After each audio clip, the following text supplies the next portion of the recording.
জিততে জিততে হেরে গেল বাংলাদেশ।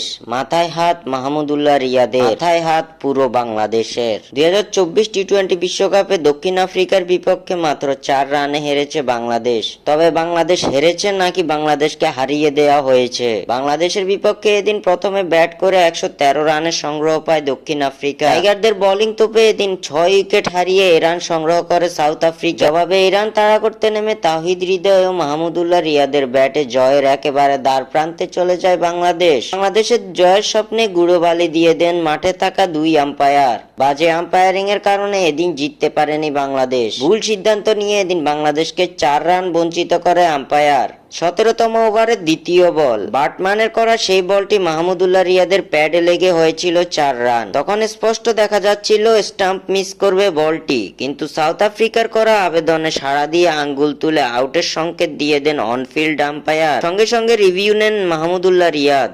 রিভিউতে দেখা যায় বলটি স্টাম্প মিস করেছে। মাহমুদুল্লাহ রিয়াদ বেঁচে গেলেও আম্পায়ারের আউটের সিদ্ধান্তের কারণে 4 রান থেকে বঞ্চিত হয় বাংলাদেশ। শেষ পর্যন্ত 4 রানের ব্যবধানেই হেরেছে বাংলাদেশ।